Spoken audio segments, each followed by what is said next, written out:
If you're looking to invest in a company, financial data only shows part of the picture. In fact, how a business manages sustainability issues, including environmental, social, and governance issues, is vital because sustainability issues are business issues.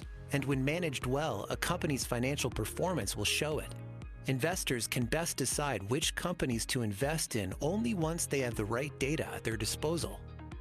SASB standards provide a common language for companies and investors to talk about sustainability issues. Available in 77 industries, they identify the subset of issues that impact the financial performance of each of those industries. When you look at the big picture, it's clear that standards matter because improved transparency leads to improved performance. When companies use SASB standards to disclose consistent and reliable sustainability data, investors can compare companies and direct capital to the top performers. Using SASB standards, companies can benchmark their performance against peers and work to improve their performance to increase shareholder value, creating a race to the top and ultimately making the capital markets a powerful lever of change for a more sustainable world.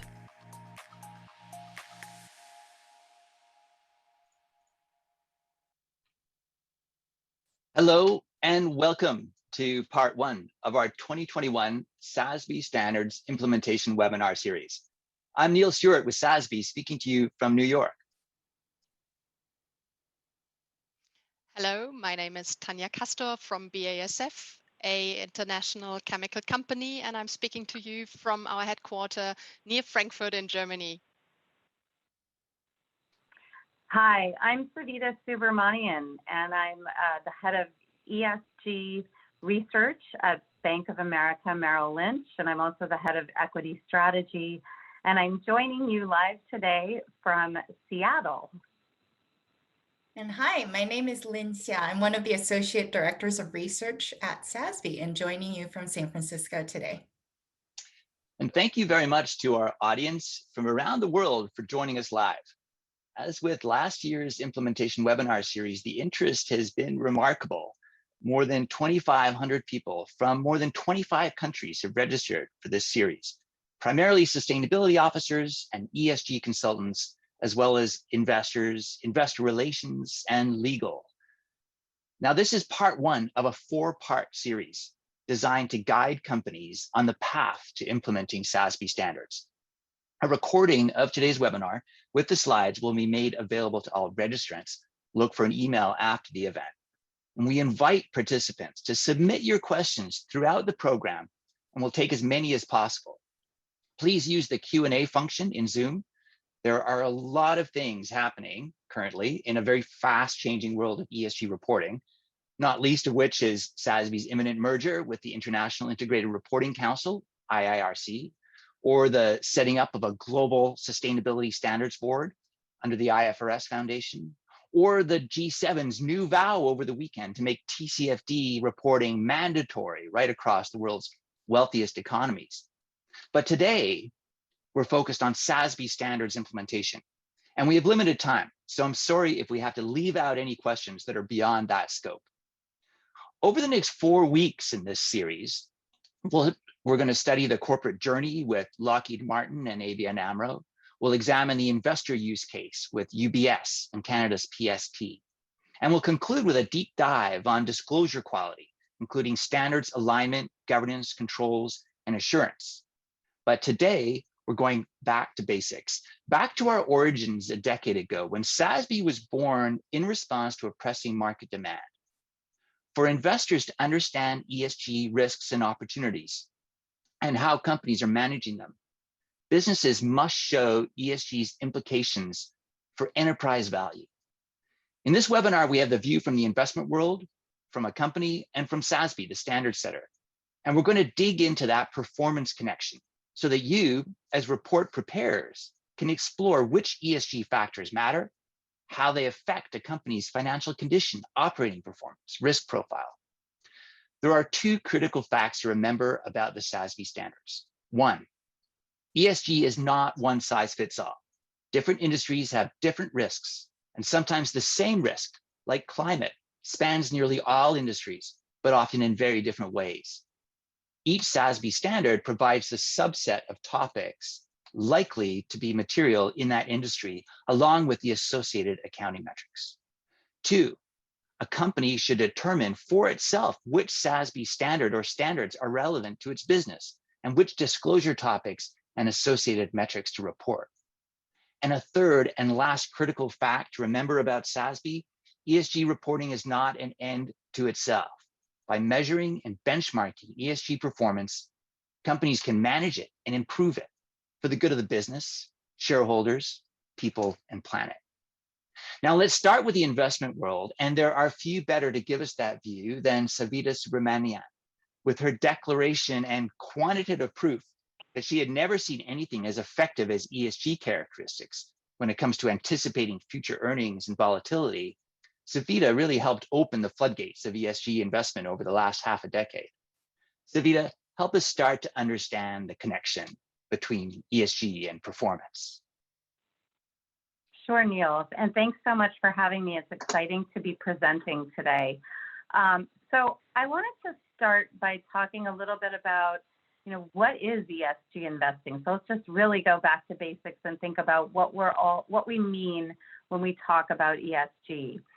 And we have a slide that we can show you that basically breaks this down into kind of categories in terms of E, which stands for environmental, S, which stands for social, and G, which stands for governance. So there's the real basics. Environmental concerns include factors like carbon emissions profiles, waste management, just sort of the environmental footprint that a company has on the world and what the company is doing to manage its risks around those environmental factors. Social factors are probably least understood by investors and include things like employee satisfaction, training, workplace safety, focus on product quality, relationship with communities in which a company transacts, those types of factors that are probably less financial and more around the quote unquote softer side of the business model. And then finally, governance, which is probably the most vaunted and most well incorporated aspect of ESG into current investment practices, includes aspects like management compensation, board diversity, board composition, risks around shareholder equality, voting rights, etc. So this is an area that's probably had more attention paid by investors over the last couple of decades. Now, why should we care about ESG? And that's really what I want to prove to you today. So we have a kind of a placemat that we show our investor base that basically lays out 10 reasons, and there are a lot more than 10, that we think investors should care about ESG. These include aspects more than just the fact that ESG creates alpha. Obviously, investors want to outperform the benchmark, and what we've found is that there is a very strong link between ESG attributes and future performance, future returns, even bankruptcy risk. So my favorite soundbite and statistic from analyzing all of this data is what we found was that if you were an investor and you had basically avoided companies with below average social and environmental characteristics, you would have essentially avoided 90% of the bankruptcies that occurred within the time period that we tested. So there are sort of very relevant factors that investors need to care about, all investors, not just impact or sustainable investors.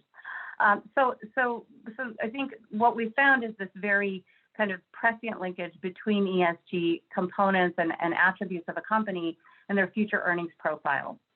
Now, I think my aha moment when analyzing all of these data and trying to figure out whether ESG investing actually works and provides merit is there's reason number 5 on this slide is a bar chart, and it shows that it's a simple chart, and it basically shows that companies with low ESG ranks have experienced systematically higher earnings volatility over the subsequent 3 years, and companies with high ESG ranks have systematically experienced lower earnings volatility over the subsequent 3 years.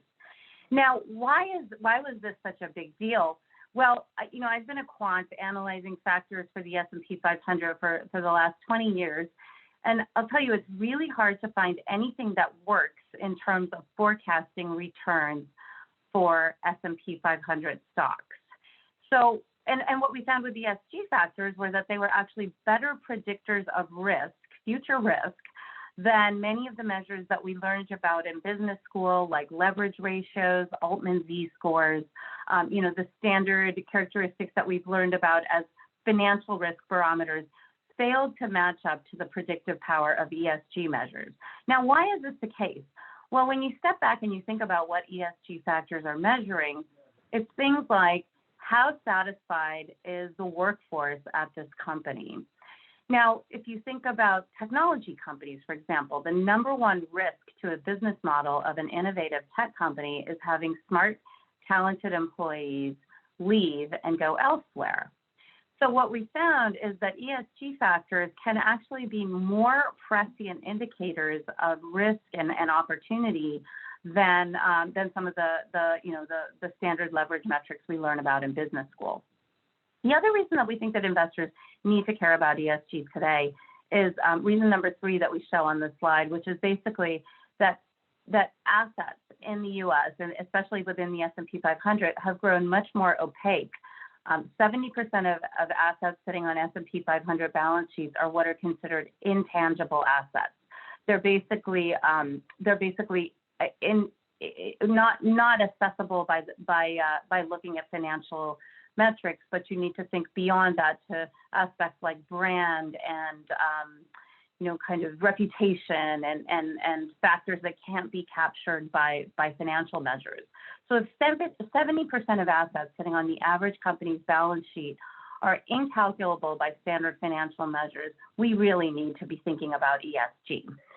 So what we found, and if you move to the next slide, we're finding that ESG is really moving from niche to mainstream. So, where 10 years ago, ESG investors and experts were sitting in the back office of their fund management companies, they're now firmly in the boardroom. They're talking to companies, they're asking the right questions about management, and they're very integral to the investment process. Asset growth has accelerated meaningfully. So if you look at the next slide, we've found that both passive and active investments in ESG have basically gone parabolic in the last few years, and we've essentially seen an explosion of interest in ESG investing. This has been throughout bull markets and bear markets. So this is an attribute that appears to be essentially fairly stable regardless of the market environment, regardless of who's sitting in the White House in Washington, D.C. This is a very sticky investment trend that we found broad interest and building interest. So if you move to the next slide, so I think that, again, thinking about just predicting earnings risk, I wanted to compare ESG factors as a predictor of earnings risk versus debt to equity. So we learned in business school that leverage is a big risk, and it is a strong determinant of future earnings volatility and potentially bankruptcy risk. What we found in our ESG work is that debt to equity is actually a pretty lousy measure. You see a very noisy future earnings volatility based on high or low leverage ratios, but ESG factors have a much cleaner, what we call in quant world, monotonic relationship, where highly ranked companies experience lower earnings risk and more stable earnings, whereas lower ranked companies experience higher earnings risk and more volatile earnings. So again, the proof is really in the pudding here, where we found that that companies with good characteristics experience lower earnings risk. Now, controversies. I think if you move to the next slide, what we've also found is that the dark side of ESG, when you have an ESG misstep, for example, a Me Too type of scandal on the social side, or a mining accident on the environmental side, if you have kind of missteps by the board at a very high level management decision-making process on the governance side, these can be costly. And what we found is that in the U.S. alone, over the last five or 6 years, over $500 billion of market cap has been destroyed by ESG controversies. And these controversies can be long-lived. It takes a while to shake off the stigma of a controversy. Now, thinking about what's next in the U.S., so the E and the G, the environmental and the governance risks, have been well vaunted by investors. We've heard, we've seen a focus on environmental risks at Davos, from various organizations, from TCFD frameworks, and companies and investors are thinking a lot about environmental risks. Governance risks have probably been top of mind to investors since day one of investing. Social factors are now coming to the fore, and we have a slide that shows this. We basically outline that social factors have taken center stage post-COVID. So during the bear market, the quickest bear markets we've ever seen of, I think it was 2020, February to March, we found that the best protectors against a loss of alpha were factors like companies' policies around leave, employee satisfaction, customer health and safety policies. So these were some of the factors that actually guarded against massive underperformance during the COVID-driven bear market of 2020. We think social factors are going to be top of mind for investors going forward as we move through the pandemic and think about other aspects that we're facing in the United States today, including income, racial, gender inequality, just policies around healthcare. So these are some of the factors that we're really doing a lot more digging into in our research at Bank of America. But with that, I will hand it back to Neil to take the mic and keep this panel moving. Thanks. Savita, thank you, and thanks for setting the scene for us. And a quick follow-up question for you before I let you go. But one of the things on that last slide, you showed the S in ESG and how it's really come to the fore. And one of the challenges for companies is that compared to some other things, like for example, say just greenhouse gas emissions, the S is hard to quantify, hard to measure, hard to report on. But then again, even carbon targets can be inconsistent and spotty. Is corporate disclosure where it needs to be? And for that matter, is saying nothing worse than saying something bad about your performance? Absolutely, great question. So disclosure has improved vastly over the last 5 years, but it's still far from standardized GAAP-like accounting standards. So where we are today is a little bit of the Wild West in terms of disclosure. I will say though that for the S&P 500, it was heartening to see that disclosure around social factors has demonstrably improved. So for example, every company, in the S&P 500 at this point, I believe every company, or maybe just a few don't, publish corporate sustainability reports. Maybe 10% of companies publish what's known as human capital reports, which are focused exclusively on social factors. And we're seeing a real improvement in data in terms of, ethnic breakdowns, racial breakdowns, board diversity breakdowns, other factors like employee surveys being published. We've also found that you can get data from other sources. So you can use LinkedIn data or Glassdoor data to get an outside perspective on a company from the lens of the employee. So there are options to use to assess the S. But to your point, the reporting is far from standardized at this point. So there's room for improvement.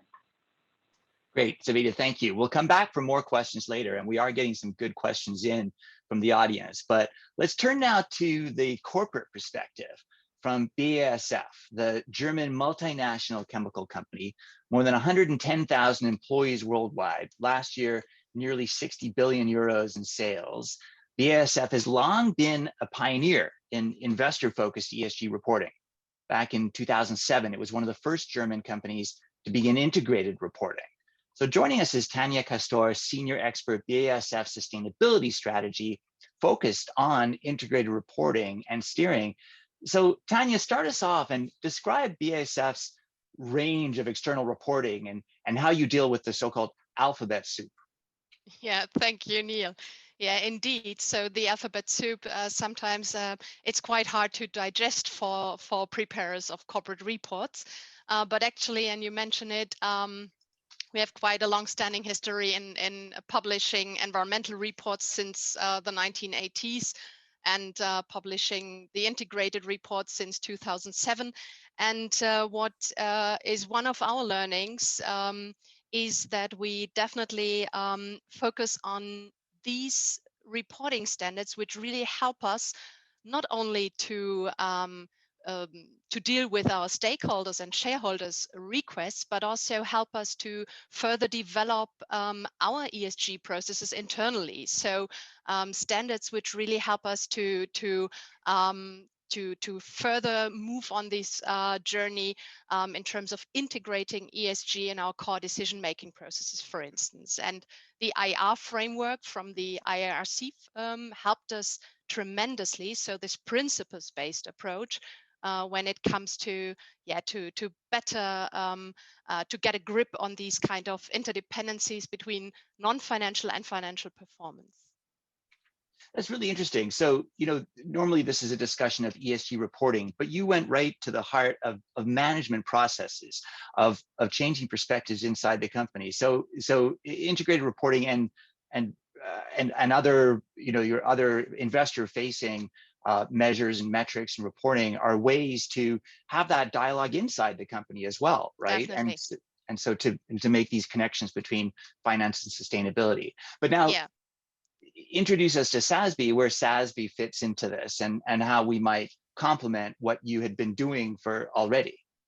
Yeah, as I mentioned, so each of these standards have their specific USP, and from our point of view, the unique selling point of SASB was that it's really an industry-specific standard, and this was definitely unique.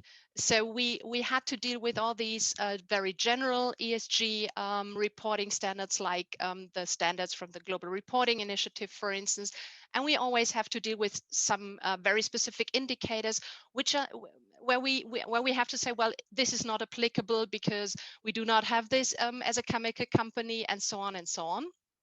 And the reason why we engaged quite early on in the development of SASB's sector-specific standard for the chemical industry, the resource transformation part, was that we realized that we can really bring and provide some input on the most material topics with regard to the chemical industry. And we are totally aware that especially our investors, so debt investors and also equity investors, they are interested in this very industry-specific information because they need to do their global benchmarking exercises. And this is, from our point of view and what we learned from discussions with our investors, a very good foundation, which is provided by the SASB standard to do these kind of benchmarks, which then helps investors to come up with this more holistic performance assessment. So let's start looking at some of those specific financial impacts of ESG in the chemicals industry. And going on to the next slide, thinking about, what are these ESG issues and how do they then impact on costs, on revenue, on risk, on other aspects of your financial condition, your operating performance? Yeah, this was always a question, especially when we started integrating sustainability decades ago. So, what is the business case of all these efforts? Of course, as a chemical company and an energy intensive and also resource intensive industry. I would say the most obvious example is if we invest in energy efficiency and in resource efficiency, we see the cost saving immediately. So this is pretty obvious. But of course, we do see a lot of other interdependencies and linkages. For instance, our so-called accelerator products.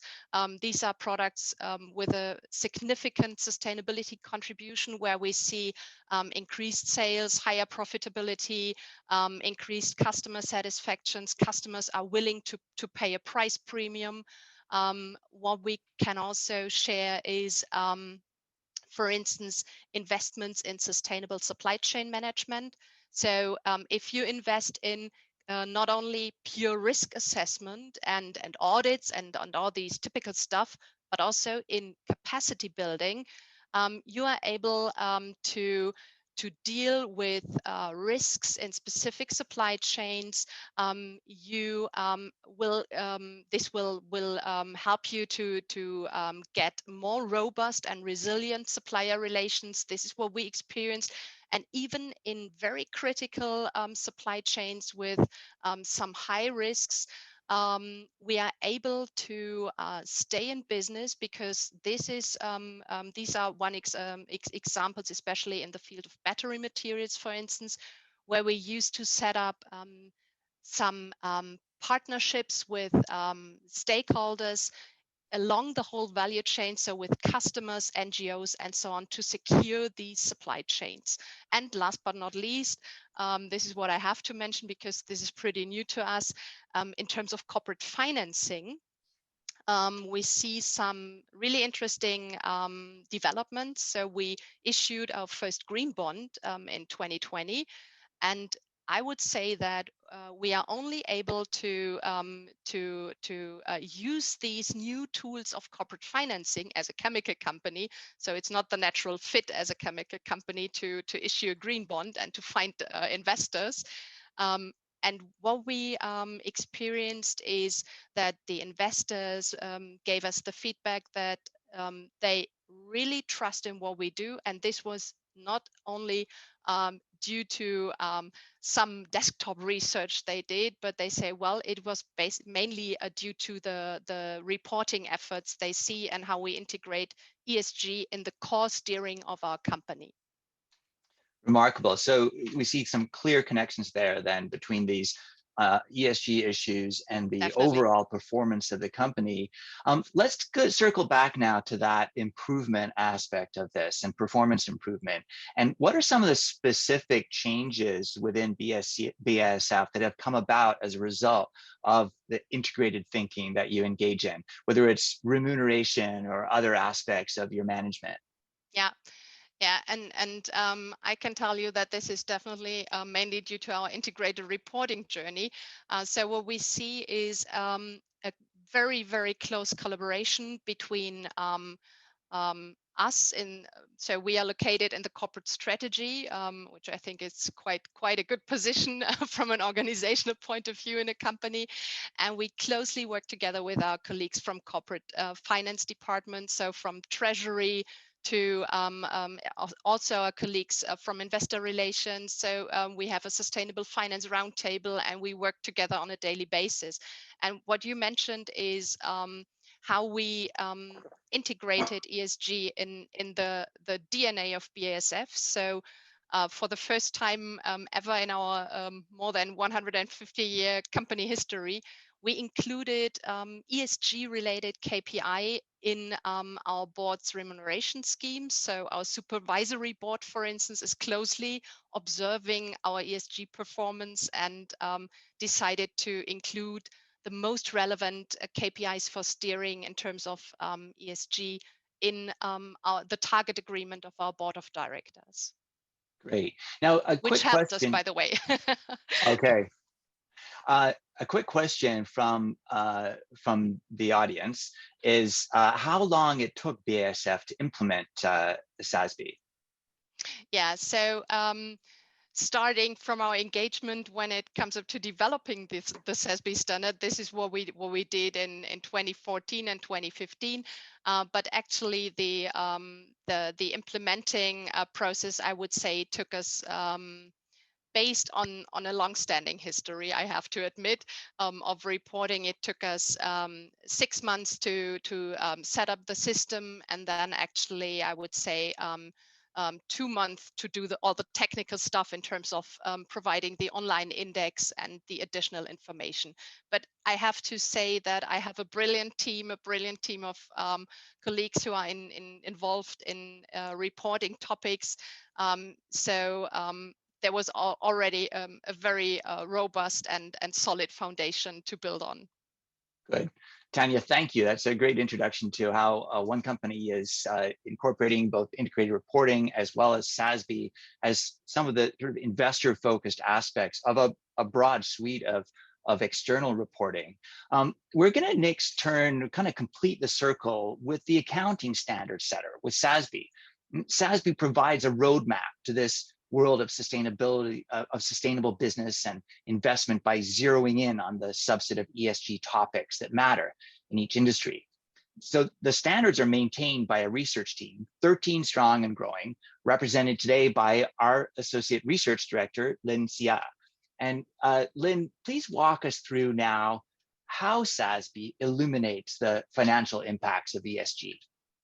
Great, thank you, Neil. Let's go to the next slide. I think it's already great that Tanya as well as Savita has laid the scene. And as Neil mentioned, on the research team, we are responsible for maintaining and continue to develop the contents of the SASB standards.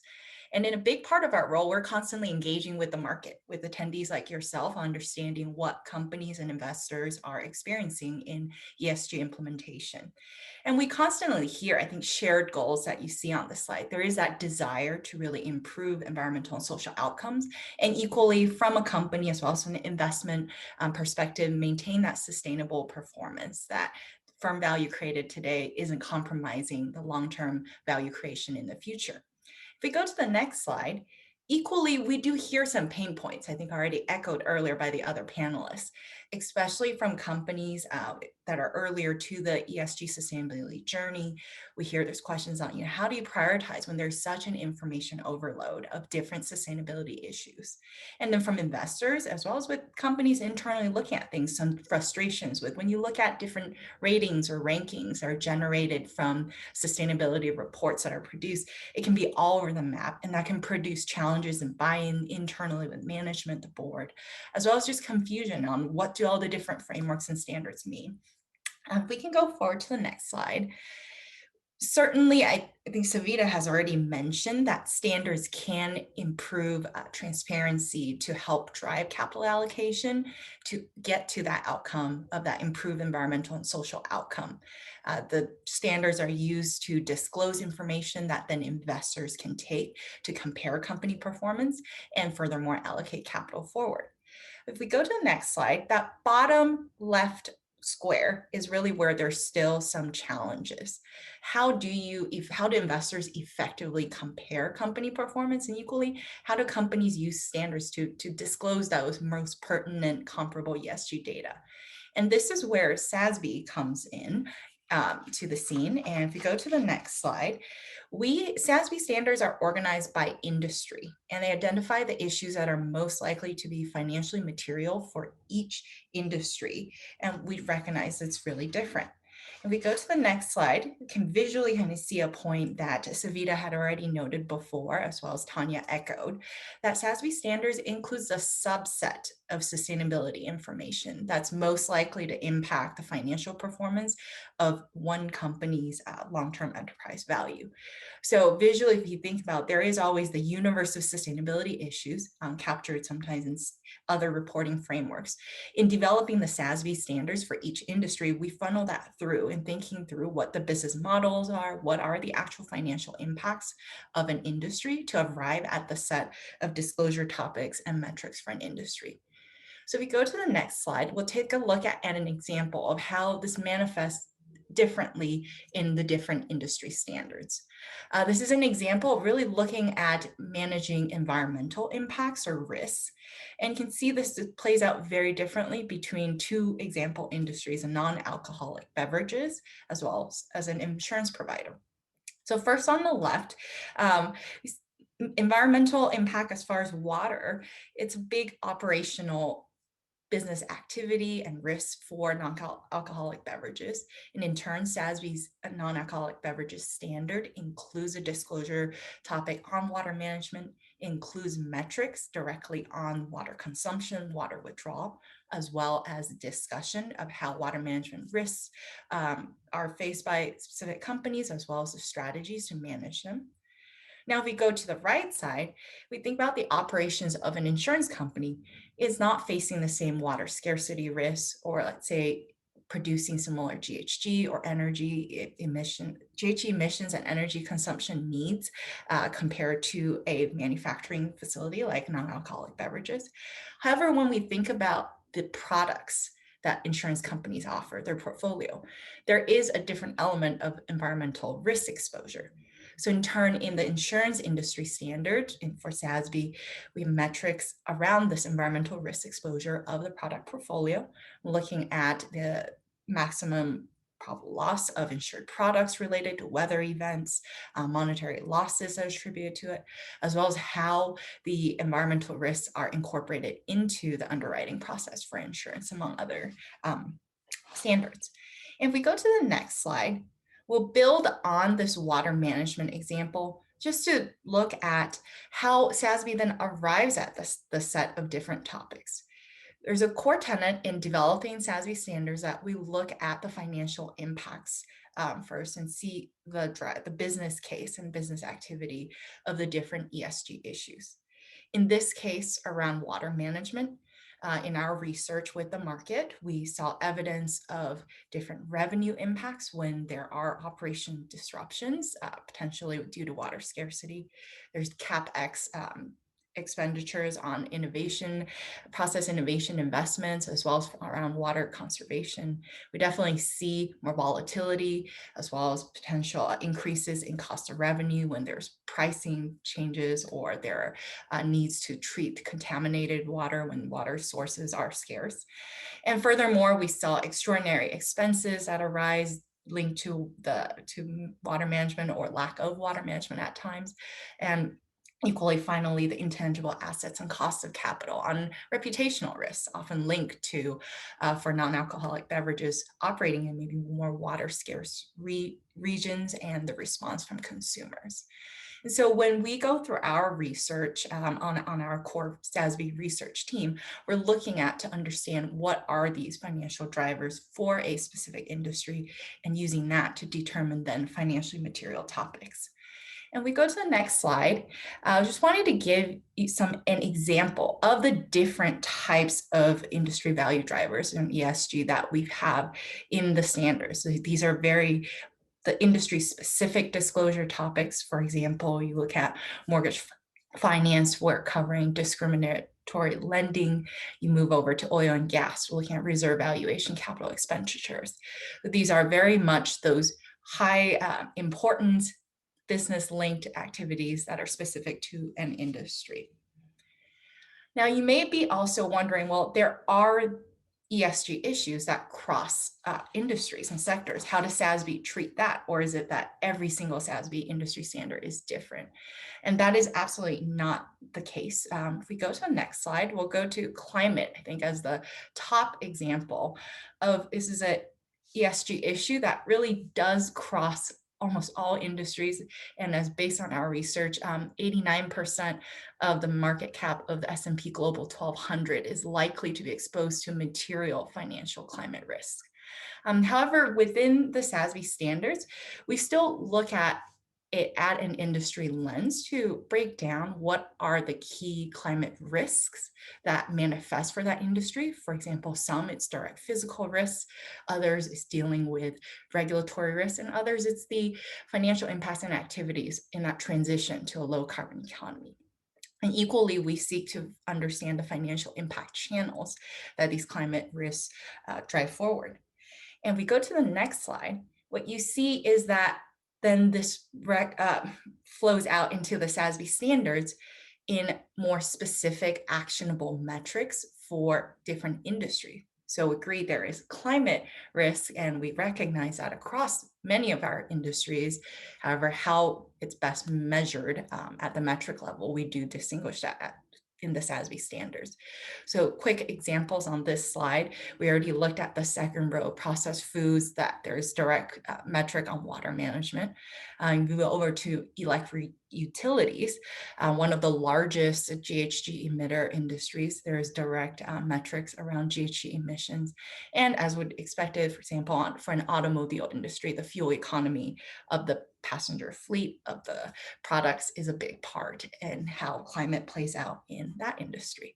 So this is climate, I think, is a really great example of how there are themes that cross many different industries, but still manifest in industry specific ways in SASB. I also wanted to turn to one last example. If we go to the next slide, and Savita has already mentioned this, the social piece, the S of ESG, has really been gaining a key prominence. And already within the SASB standards, we recognize there are also risks and opportunities that can be really fairly similar and measured in similar ways across different industries. And examples of this is around human capital. On the left, we have a disclosure topic on labor practices across many of our industries, as you see listed in the table below it on the right side. We have metrics that around work stoppages, around hourly wages that are the same, and we apply across these industries because we recognize there are some shared industry characteristics, and these issues play out in a similar way. And on the right side, equally another example of more industry agnostic metrics you can see across SASB standards around employee health and safety.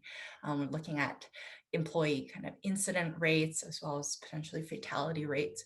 And we have versions of this metric in almost 20 of our standards. And if you scan through, most of those industries are really linked to activities of heavy machinery, manufacturing, production that pose this potential social risk.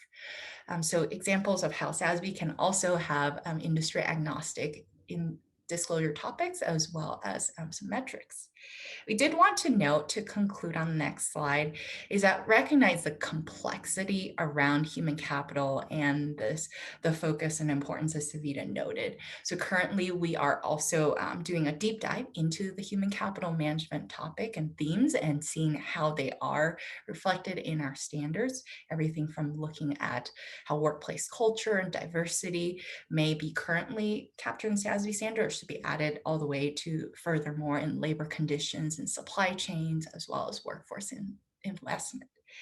So on that, if we go to the next slide, I will conclude, and hopefully this is a helpful, just provide a brief overview of how the industry specific nature is applied to the SASB standards. And with that, Neil, I'll turn it back to you. Thank you, Lynn. I love the way you show that sort of inner workings of the research team, how you're looking at the revenue or market share versus cost versus balance sheet assets and risk, and thus cost of capital. It really gives us insight into how these industry-specific sets of topics came to be, and how you continue to maintain them in a changing world, as you showed us with, for example, human capital. I'd invite Tanya and Savita to join us again now, and we have a lot of good questions coming in from the audience. Now, I do want to make a point that we're getting a lot of good questions about the investment process, about how investors use ESG data. And we're going to save a lot of these for the future session in this series. In 2 weeks, on the 22nd of June, we're going to be focusing on the investor use case. We're going to have UBS and PSP from Canada, and we're going to be really diving into ESG scores, metrics, pricing in ESG, and factors like that. So for now, we're going to focus very much on SASB standards implementation and really getting at these industry-specific performance connections. I'll start with a question for Tanya. And Tanya, this is from an audience member who says, you mentioned key business functions and asking, what are the key processes necessary for robust ESG reporting? Yeah, I would say actually maybe three components. So first you need a very good team and close collaboration. And I strongly recommend to have all relevant functions on board. So talking about corporate finance, corporate strategy, investor relations, environment, health and safety department, human resources, not to forget about enterprise risk management and the accounting community in your company. This is, I would say, the first cornerstone. Secondly, we talk about processes. So very robust globally global data management processes for all your material ESG topics. Not only collecting data, but also implementing monitoring processes, and also rolling out reporting requirements so that each and every entity in your company knows exactly when to provide which kind of data And last but not least, and maybe this is not the most let's say, easy to digest message, the assurance process. So I really appreciate what our assurance company, what they do. It's not always an easy process. So we have, especially because we do not only have a limited assurance, but also reasonable assurance on the most relevant ESG indicators. And this is really helpful also if you want to start with your sustainability reporting. I can strongly recommend this because you will immediately have high level attention when they come up with their recommendation, and it really helps to further improve your ESG processes in your company. A great point about assurance. A lot of companies look upon it simply as a cost or a burden, but it sounds like for BASF, it's another opportunity, right? So, yeah, exactly. It's not always easy, but the learnings are great, and especially the next level of reasonable assurance. It was really astonishing what we how it helped us to again get a more robust and resilient process in terms of ESG. Good, thank you, Tanya. I'll turn to Savita now, and a question seeking the view of the user of the data, seeking the view of the investor or the analyst, and saying that this audience member has seen certain companies, certain SASB reporters respond to specific metrics that might say no response or company confidential without any further explanation. Does this raise concerns about possible greenwashing or cherry picking? I mean, would you like to see more fulsome explanations when a company is skipping over providing ESG data? Yeah, I mean, I think it's interesting from an investor perspective. What we found is that there is very strong evidence that companies are penalized, from a valuation or even a cost of capital perspective, for remaining silent on topics. So I think there is, from a corporate perspective, it behooves the corporate to disclose more information rather than less, because I think what's interesting is that we found that even saying something bad is better than saying nothing. So I'll give you a concrete example of this. We looked at companies within the S&P 500 that disclosed emissions profiles, and we broke them into buckets of, kind of tertiles based on emissions per unit of sales, I think is how we normalized it. But we basically looked at normalized emissions at a company level, and then we bucketed all the companies that said nothing into a different group. And we found that the group that traded at the lowest multiple relative to their sector were companies that disclosed nothing, even worse than the companies that actually reported poor emissions, kind of heavy emissions. So I think that there is a penalty that companies receive. It's almost like we assume the worst as investors if a company doesn't say anything. So to your point, that confidential response, while it might not be, for a terrible reason, I think that the investor default is to assign that as a, kind of a red flag, or omission means bad data. And we've seen that in other areas. For example, companies that disclose, programs around social diversity programs. A company that will disclose that they have a program versus a company that doesn't, there is another, kind of premium valuation associated with that disclosure. So I think the risk is, if you're a great company doing all sorts of wonderful things, but you're not disclosing it, that could cost in terms of a meaningful hit to your cost of capital. Great, that's really good guidance from the investor side.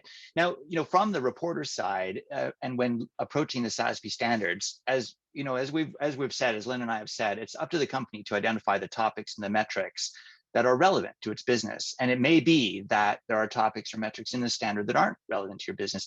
Lynn, what does a reporter do in that case in order to ensure they're not seen as hiding something or greenwashing? Absolutely. Really great question, Neil. As we develop the SASB standards, we aim to capture in the set of disclosure topics that are financially material as much of the business activities of an industry. However, we recognize at the end of the day, each company is unique. Business operations will differ. And as SASB outlines in our standards application guidance, we believe ultimately it is the company's kind of the final decision maker on the set of the disclosure topics that are financial material and applicable to the business operation. So we absolutely believe, for companies should determine that. And it may be that, for example, certain disclosure topics just that's not part of the operations. An example from some food companies is we have a fleet fuel disclosure topic. However, some note, we contract, we don't own our own fleet. So in that case, that would be a perfect example of omission for companies that don't have that as part of their business model. And equally, I would say on another element of questions we hear a lot is the global applicability of some of the metrics we have. There are a lot of more US focus oriented references, especially at the metric level in our standards, given SASB's history of starting with focus on US SEC public reporters. So we recognize there's an area that we, as a research team, is one of our top priorities. We continue to work on, refresh the standards, improve the global applicability. But in the meanwhile, we encourage companies, especially looking at metrics, think of those modifications of the equivalent regional equivalents that address that same material topic. So again, examples of potentially if you're electric utilities, looking at, I think we have a reference to a US green energy regulation, but we recognize there's different ones in Europe, in Asia. And so finding that opportunity to still share with your investors in the disclosure about this topic on how you're investing in renewable energies. Terrific, Lynn, thank you.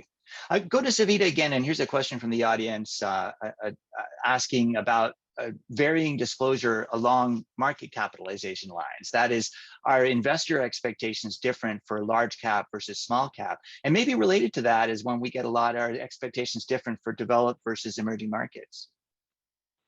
Yeah, no, I mean, there's a huge difference in terms of disclosure for large versus small. So I think, one of the criticisms of ESG funds and approaches is that it sort of inherently favors larger companies just because they happen to have more resources and can disclose more and publish big glossy reports. And so I think that is a concern. I mean, one of the ways that I think investors are dealing with that lack of disclosure from smaller companies is by going to alternative data sources. So as opposed to just looking at what a company is disclosing, you can also go to, use alternative data to suss out, potential risks on a more real-time basis or controversies, et cetera. And we've analyzed some of these data providers, and we've actually found that they provide more alpha for small caps. So your returns on investment are actually stronger for smaller companies based on these alternative data sources than for larger companies. So there are workarounds. I think, one of the things that we've been writing about in our research is just the idea that from an ESG investment perspective, it feels like we're kind of moving beyond just looking at disclosures and vendor ranks, and we're digging a little bit deeper. So investors are less concerned with what a company's ranks are across, data providers, and they're actually looking at, another layer, which is, okay, a company might not look great today, but they're on the path to improvement. And I think that's a great theme for smaller companies that don't disclose. I mean, one could argue that just sort of, from a transparency perspective, they stand to benefit the most from improving disclosure. So the opportunity for buying ESG improvers is actually potentially stronger within the smaller cap landscape than larger companies that are already, essentially telling us everything we want to know. And then, I think that furthermore, even for larger companies, the companies that are disclosing, information that is potentially suboptimal or subpar, but have laid out clear plans for improvement. And we've written, a lot of reports with our analysts on companies that are in the ESG penalty box, but are on the path to improvement and have laid out an action plan and clear and transparent steps and have made progress towards those goals.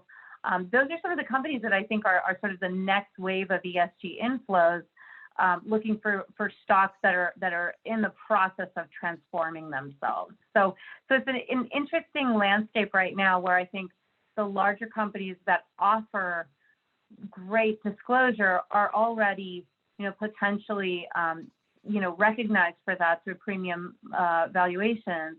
But there's an opportunity to sort of suss out and unearth the ESG improvement stories, or the companies that are moving from opacity to transparency across these types of lenses.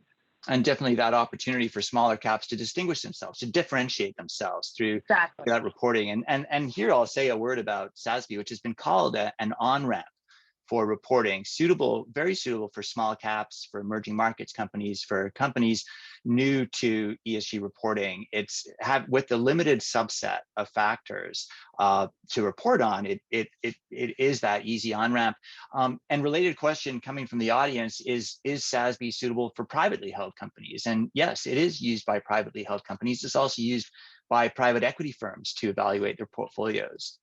Let's conclude our Q&A now. And I'm sorry we didn't get to so many other great questions, but let me just wrap up the event by pointing the way to certain implementation resources. So over this whole webinar series, we're going to be giving extensive guidance on implementation. But right now, I'm just going to get you to the starting line, beginning with the standards application guidance. This is an essential document, a concise 4 pages, applicable across all industries, explains how to conform with the SASB standards, including, as Lynn and I were discussing, what to do if you're omitting or modifying a topic or metric, or if you're using estimations. It also, very important point, emphasizes and explains the importance of narrative context, outlining governance, strategy, risk management around even quantitative responses and metrics. You'll get the standards application guidance at the same time as you download your industry standard or standards.